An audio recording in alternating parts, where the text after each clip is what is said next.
Hey guys, so exciting to talk to you today.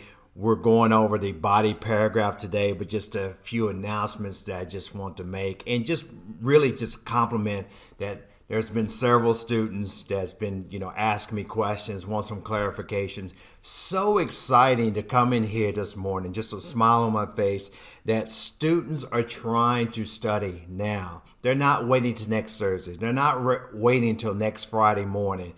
They're doing the studying now, so next week can just be more review. You're just sharpening your skills, but you know the format, you know the expectations, you know how you're going to get your points, you know what I'm asking for when I want it, what's in the intro, what's in the body, what's expected maybe if you get to the conclusion, what kind of notes you're going to have. And speaking of which, I have some notes that's going to be attached today to your email remind. And I said that you need to divide your notes in periods. And these notes will not serve you very well if you just think you're going to just use them and not look at them and study and review them, edit. I put a warning on here. Do not use these notes at all if you do not look at them and try to study them. It may not be useful for you. It may be too confusing. It may be too all over the place. You have it organized better. You already started on putting them in a certain time period, certain themes like slavery over time, voting rights over time, women's rights over time, or like I said, period one, period two, the critical period, the federalist period, the period which started Jacksonian democracy today, things like that. You've already had that. This is just, Mr. Price, I looked at it and I found out that it's just not useful. Good for you. All right, as far as I'm concerned, you have a lot of resources. You have to pare down what works best for you, what tabs you're going to have open, but you will have your notes organized so you can filter or get rid of some of them because you see the prompt applies to Washington instead of all the other time periods, and you can have that to kind of glance at. Bam, good. Let me just float on to the kind of the upper left here, so like that, so I can, so we can get into body paragraphs and what we do today. So as you see on here, as far as the body paragraphs, let me just kind of zoom in just a little bit here, so just so maybe you guys can go along. And of course, this is going to be shared with you. It's the support section of your paper in 2 to 3 organizational categories. You may have some documents that's opposing your rough draft thesis that you want to put in one paragraph. You may have some documents that's pretty positive. You may have documents that talk about economics and the other documents talk about politics. I said that once you do an initial thing, you're categorizing your documents, and there can be some different kind of categories in a way too as well. Each category should be explored in 1 or more paragraphs. Outstanding paper not only presents and analyzes poor evidence, but it also argues against your counter evidence. We do that in the thesis. We kind of put our counter arguments. Maybe we'll explore that in the documents that if we have documents that's kind of seem like not supporting our arguments, we do that. First sentence should be kind of a topic sentence. Every paragraph should be like a mini essay. Intro, body, and conclusion in a way. You might not have the time to get to that direct format. I don't want you to dwell on that. More than anything, you see this specific relevant facts on here.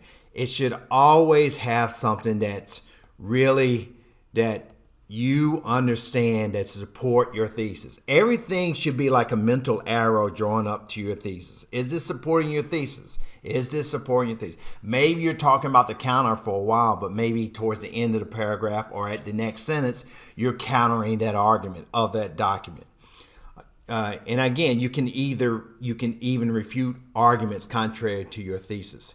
Think about how your facts will help you prove your thesis. Analyze your facts and explain how to answer the question and prove your thesis. Last sentence of the paragraph should be a circular sentence that sums up how your paragraph. It's kind of like the closing in a way. Not the biggest thing about that I want you to emphasize. Next slide, I definitely want you to think about, and this is a thing that always is your kryptonite. It undercuts you so bad. You have wonderful knowledge. You're actually a very good writer, but you're doing the things that kind of upsets what A push or AP graders in English and social studies do not like when you're doing a DBQ essay. Never, never, never, never, never, never, never, never, and you guys so used to this, and when you're doing your assignments in document 1, in document 2, they will know. They know the 5 documents, the grader. You're filling words in. You don't know how to start your sentence. You just start your sentence with a subject. If document 1 is by Horace Mann, educator, you just says Horace Mann, he is trying to tell the public a need for reform in education in America. That's what you do. And you know what you do down here? You just kind of annotate or cite right here. And it doesn't have to be perfect. It's just something that just tells the grader. And it's not required that you do this at the end, but it just helps them in a way. I would say it's a good habit to do that. That's what you do. You just can't help yourself sometimes using, I don't know why, personal pronouns, and also this kind of thing about, well, how do I start the sentence? What can I do but say in document 9, in document 4, I have to do that. Why? You don't have to. They know that you're set up, that you're what documents you're going to get to, and you do it at the end as a reference to.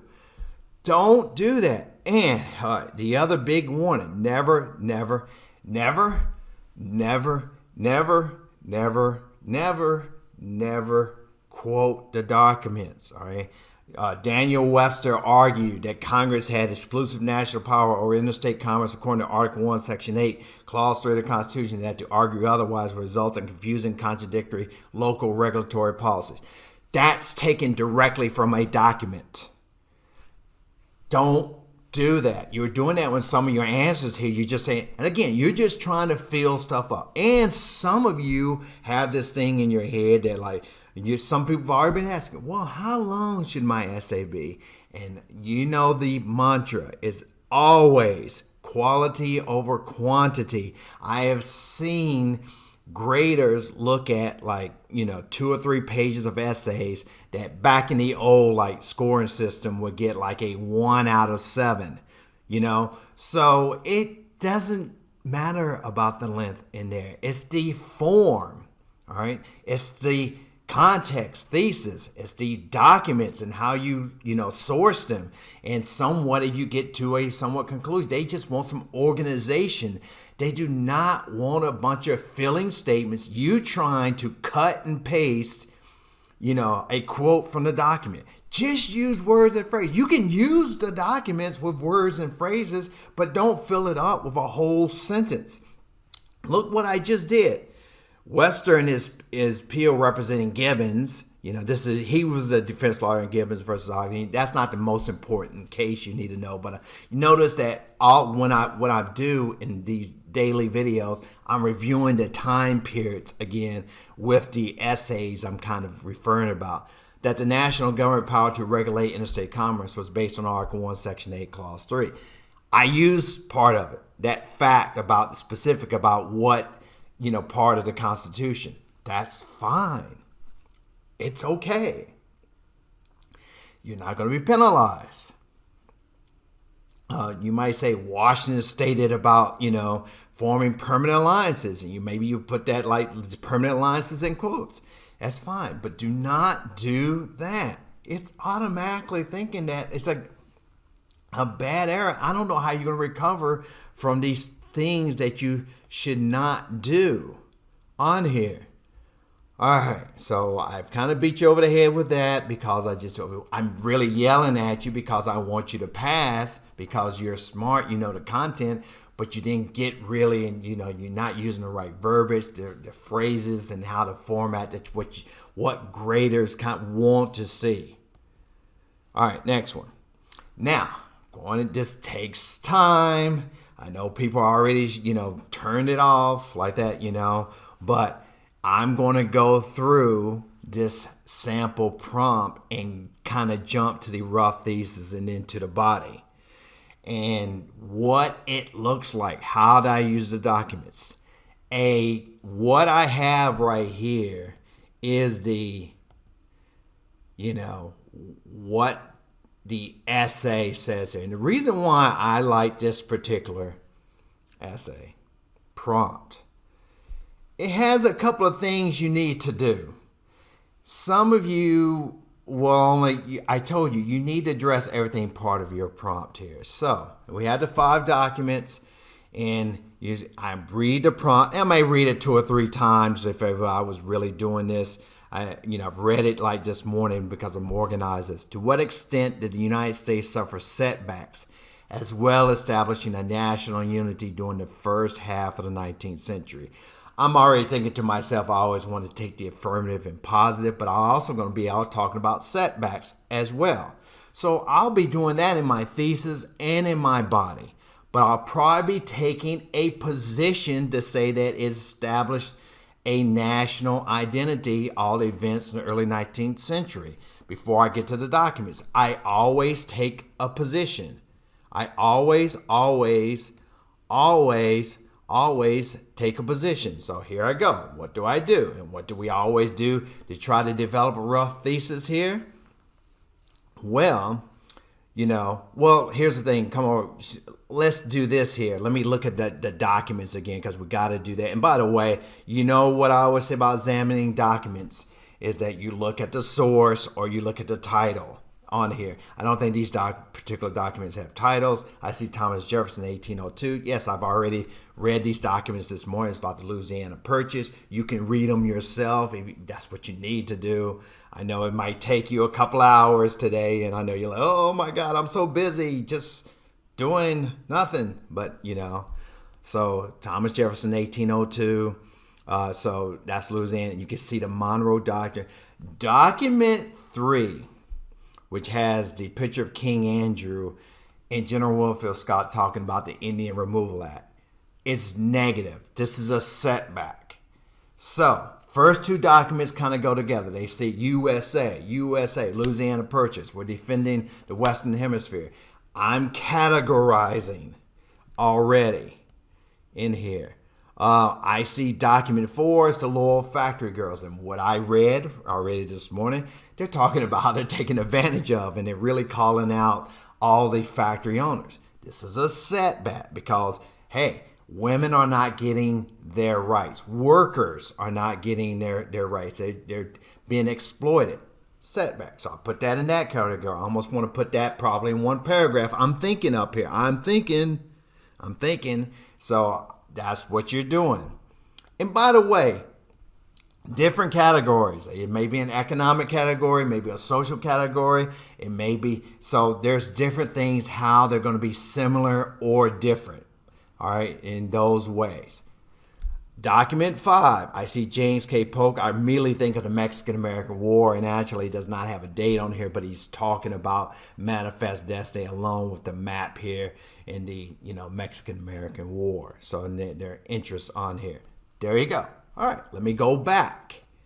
All right, you took a couple of minutes, few minutes. Maybe you didn't read word for word, but you kind of got the gist. Maybe you kind of annotated, took a few notes, typed up a few notes about each one I told you on that paper that says how you're going to categorize, what is the thing, purpose. Maybe you want to put down 1 1/2 on there. Now, I'm going to come up with a rough thesis, but what is it? We take a position. I don't care how the prompt is stated. Mr. Price, it looks like you cannot make an argument from the prompt. You're actually lying. You can make an argument from all these prompts, no matter how it's kind of worded and stated. Maybe it doesn't say evaluate, to what extent, to assess. You always take an argument that's defensible. You address all parts of the prompt. I got 2 things on this particular one. You make it in counter form. You start at maybe your first sentence. It doesn't always have to be like this. It's not the 10 Commandments, but it's very suggestive. You can do while, despite, although, and then you hit them with your thesis, what you think of your argument. and you create categories for your body. I always say the generally specific. Usually when the essay, we had about 7 documents, or it's more free response, it's usually been about 3 things that you wanted to categorize and kind of talk about to support your thesis. Sometimes it's 2, it's fine, but you definitely want to do more than 1. It's whatever you can come up with during that 45-minute time. You don't want to just be dwelling. Here's my thesis. Rough thesis. Okay, you can always, correct it, make it better yourself. Fine with me. Despite the social and economic inequities, you see I'm already addressing the setbacks of Americans and American Indians. Well, Mr. Price, why you say American Indians? Well, because one of the documents is talking about the Indian Removal Act. Maybe I said inequities of women. I could have did that in a way. During the early 19th century, the United States became more of a national country through land acquisitions and a much bolder foreign policy. There you go. That's my argument. I said, look, we became more of a national country. We were coming together. Mr. Price, what about all the sexualism that's going over? Listen, you're not arguing your counter.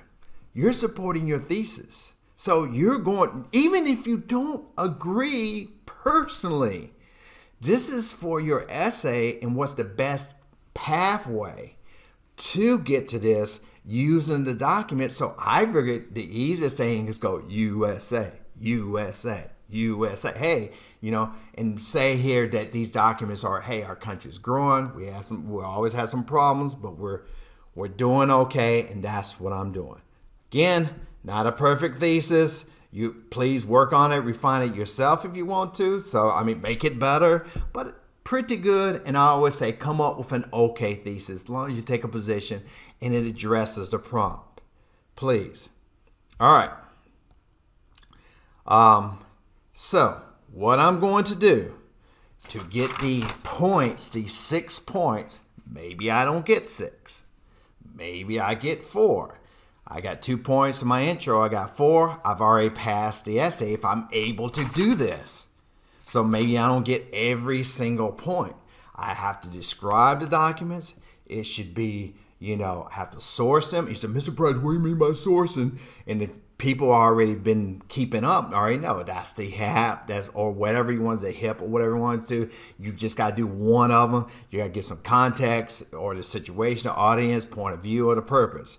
And you can use those words too. And using outside information, you should almost be seamless. It should be integrated. You should not be like, well, let me check this. Let me take so much time to check the rubric to say, did I describe it? Did I source it? Did I use outside information? Just do it. You're going to see here how you're going to naturally come together and do that. All right? And you're going to get those 4 to 6 points by, again, knowing that's what you got to do by integrating your arguments.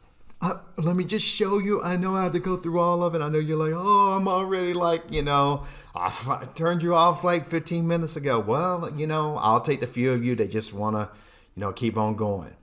So what I did, and I definitely had to correct some of the spelling here, maybe, because again, this is just this morning. Original, I do this stuff like that, I make a rough draft like things on here, as you can see my declaration. So the history of the United States has been a work in progress in regards to fulfilling the ideals of the Declaration of Independence, ensuring the Bill of Rights, and the Constitution applied to everybody, including women and Native Americans who were not citizens at the time of the early 19th century. At the time of the early 19th century. And I'm talking about, of course, the Native Americans. I mentioned women here as well. So it's kind of like my intro. So you already, who've been keeping up, knowing that I'm doing the setbacks first, but I'll make counter arguments, say, hey, wait a second. Despite all our problems, our social injustice, my theme is going to be that it's a debate and it takes time. This progress has produced rigorous debates over time who is eligible, which Americans have equal rights and opportunities. Sometimes, particularly early American history, people fighting for these rights have lost in early debates and protests. But over time, and actually I'm just doing this right now, so I don't want to be like over time and a game. Those arguments are used to gain those rights. We don't have a perfect system, but it is a system open for challenges to make things correct. All right. So abolitionists like William Lloyd Garrison, Mr. Price, that sounds like outside information. Yes, it does. It's outside information. Was calling for immediate emancipation of slaves in the 1830s. Abigail Adams reminded her husband to remember the ladies while he met at the Second Continental Congress. Do you have to be this specific? I'm just kind of showing off a little bit because I'm very knowledgeable of history more than most of you. Was calling for immediate emancipation. And Abigail and while he met at the second, and Tecumseh and Literature were defending their lands from the 1790s to the events in the War of 1812. Whether again what happened at Tippecanoe or what happened at the Thames Battle. Like that. So-called 5 civilized tribes. On here, I don't need that. Were being uprooted from their traditional homelands southeast to removed to the west in the Oklahoma Territory. Right, by the Indian Removal Act of 1830. There you go. Showing again that I'm setting you up with the historical situation. This is highly debated and just about 5 votes in the House of Representatives because many thought that just passed by 5 votes because many thought Andrew Johnson was ignoring decisions by the Supreme Court and acting like a monarch. You don't say the court cases of, the Cherokee Nation versus Georgia or Worcester versus Georgia. You just say Supreme Court case. See how I annotate. It refers to Doc 3. Let me go back because, I know you wonderful thing. You say, yeah, you got it. And you see that's Winfield Scott. And this particular doc, I don't think you'll have this on your test. They had a combo of the cartoon and the quote from Winfield Scott. So don't worry about that as much. It won't be that kind of, throw you off a little bit. Nevertheless, Winfield Scott, I'm using it carried out. Let me just put that. Carried out Jackson's orders addressing the Cherokees themselves. All right. What do I mean by addressing the Cherokees themselves? That's saying to the greater, I know who the audience is. He's saying it to the Cherokees that he will use military force he needed to forcefully move them to the west. There you go. By the way, I got 2 periods here. Like that over here. No big deal. Like that. I'm not worried about the kind of, that nobody's going to look at that. They know that I got this 45-minute time limit on it. He justifies his actions on the treaty that some designate Cherokee leaders signed in 1835, furthering continuing the pattern of misrepresented treaties by the United States. The justification for Jackson and Scott's enforcement in the removal act was that it was inevitable and to avoid wartime conflict with American settlers and prospectors as they're moving into Georgia, for that goal. By present standards, it's most agreed this was an injustice by present standards. But at the time, it was not a clear violation of rights, even though it was highly contested. So I'm countering right there. It's kind of mild, but it's still a good counter. All right, and now I need another paragraph. I just feel like I'm just doing this format to get to the ladies, the other setback I need to address.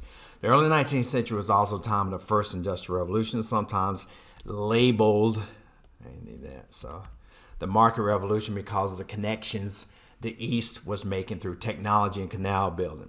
My history, content, and knowledge. The factory system evolved quickly from the times of the expertise of Samuel Slater in the 1790s, outside information, to the innovative labor system used by Francis Lowell, single girls housed by dormitory living. So I know something beyond the documents because this is with document, let's see, what number is that? That was similar here, was document 4.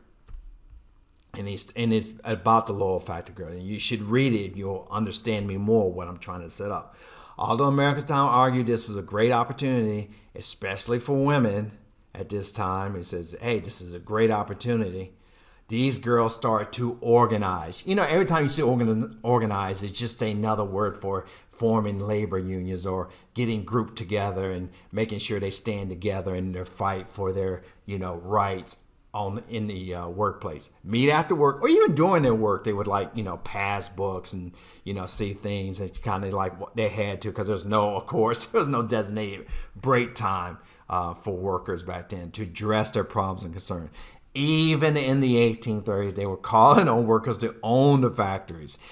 Pre kind of Marxist kind of like language here, you know, to own, they work in, setting the stage for future protests for workers being unfairly taken advantage of. Doc 4, the girls use revolutionary, let me just capitalize that right now, I don't want to, use very revolutionary Gilded Age description of their owners. I'm going beyond the time, but I'm just how I make connections. Money, see, I'm using phrases from the docs, but I'm not cut and pasting sentences and quotes. Money there, private despots. This is pretty critical language in that document about the bosses. That is really, it's like almost cursing them out. I mean, it really is, saying they're like these greedy bastards, you know, taking advantage of us and everything. These singers like, here's your nickel, you know, at the end of the week, you know. You're not a man, so you don't expect to get equal pay. This is the early 19th century. They wanted the American public to know, the audience, see, that you can say the audience, it's okay. It's okay to use those words in there. You may say it again, that's fine. The opportunity came with consequences. That they were using their First Amendment rights to gain more equity and more fair treatment. This was another example of a setback in progress, but a growing movement to make work conditions better for all Americans has proven over time. You know what I'm going to put on here? I'm going to add to, while using their constitutional rights. So it kind of gives them that, like, hey, you know, it's, oh God, boy, that's a bad spelling. I know, it's like Mr. Price, like that. So and I left out the other T as well. So while using their constitutional right. So it's saying here, I'm saying that, hey, we're not perfect, but we're getting it.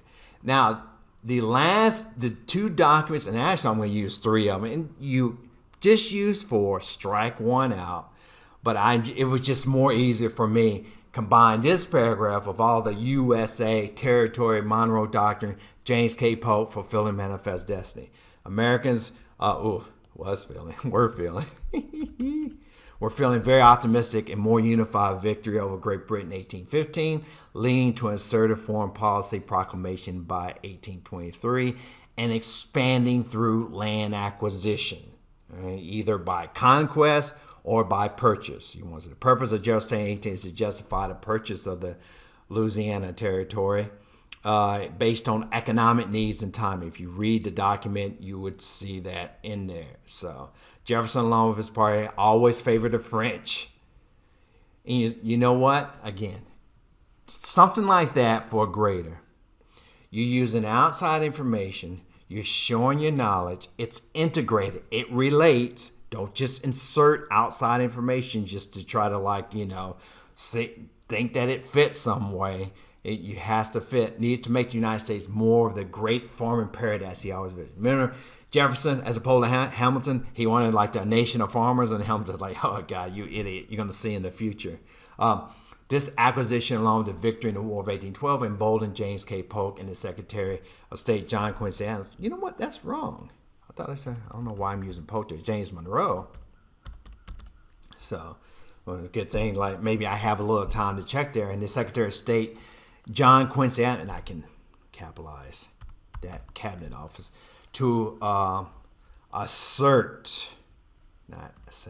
America's right, and I can capitalize America, right? So you see Mr. Price pecking away trying to defend the Western Hemisphere. That's Doc 2. Right? And matter of fact, Doc 2, just to take a look at it, it's a really great cartoon.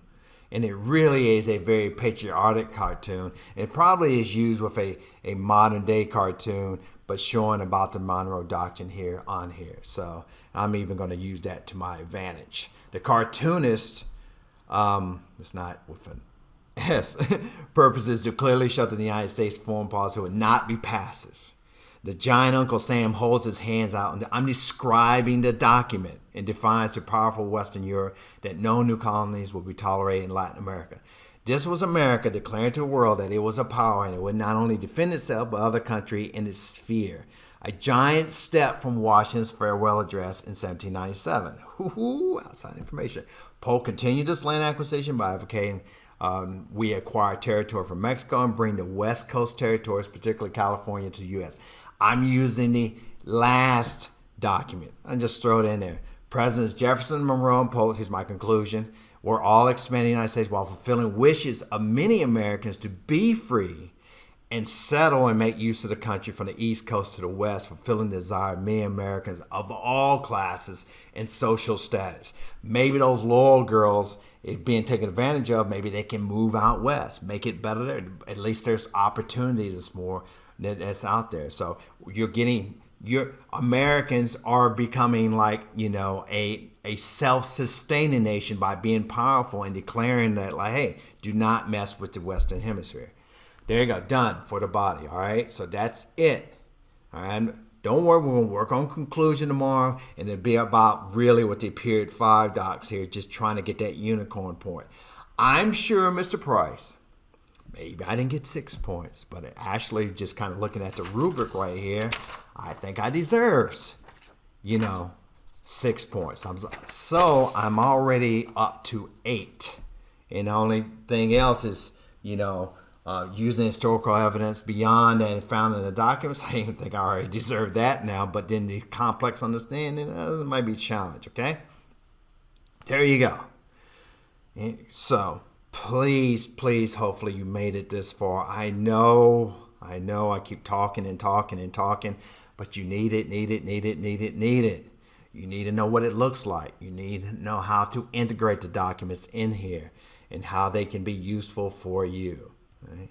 Now, I'll probably just go quickly because I know people, you can just follow this along. And this is just a review, some of the period 5 docs, and I'll just go through them all. The Jackson, King Andrew. And again, all I'm doing is giving you a pretty good site, I think, that kind of helps explains, it helps review. You said, Mr. Price, we're not going to see it. Who knows? That was on the history exam about 5 years ago, and people were thankful that I went over that. They could choose a common cartoon. They could. Maybe not. Who knows? That's on here. And I said things to know, too. The tariff abomination. What did Calhoun says? Nullify. States can nullify.